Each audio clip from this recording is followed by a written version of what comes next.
আমরা সত্যি আমরা খুব প্রাণপণ দিয়ে আমরা খুব বিবি বাচ্চা নিয়ে আমরা খুব কষ্টে আছি। আমরা চাই আমাদের জন্য সরকার একটা কিছু করুক, না হলে আমাদেরকে বিদায় করে দেখ, এই দেশ থেকে আমাদের দরকার নাই।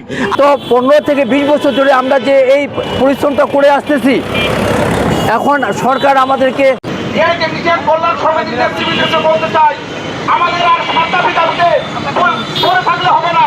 আমাদের সাতটা দাবি 7 দফা কর্মবিরতি। আগে বিদেশ থেকে গরু আনে কুরবানি দিতে হইতো, সেটাও করতে হচ্ছে না, সেটাই আমাদের অবদান।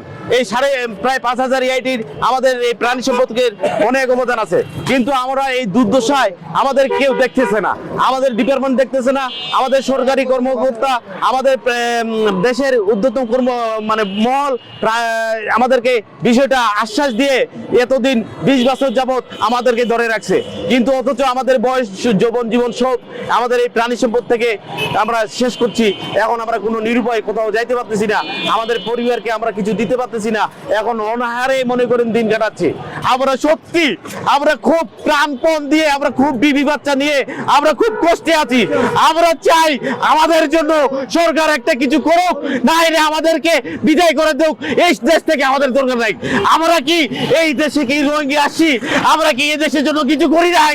আমরা প্রাণী সম্পদকে উন্নয়ন করছি, এই আকুতি জানে আমি সবার কাছে আমি আহ্বান জানাচ্ছি আমাদের জন্য যেন কিছু করে, তাহলে আমাদের জীবন নষ্ট এবং ধ্বংসের পথে চলে যাচ্ছে।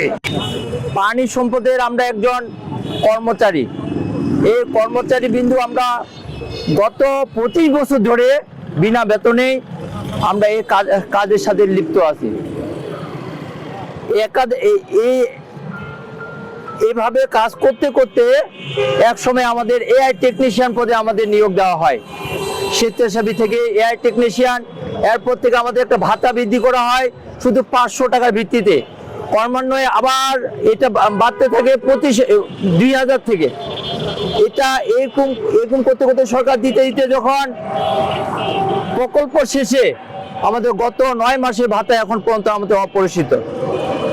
আমাদের দাবি হচ্ছে যে এই পদে আমাদের AFAI গিলা যে বেতন ভাতা জাতীয়করণ অবস্থায় আছে, স্কেল হিসাবে আছে, আমাদের দাবি ছিল যে আমাদের নির্দিষ্ট একটা ভাতা অথবা দৈনিক হাজিরা ভিত্তিতে আমরা যাতে এই কাজটা করে আমাদের পরিবারকে চালাইতে পারি।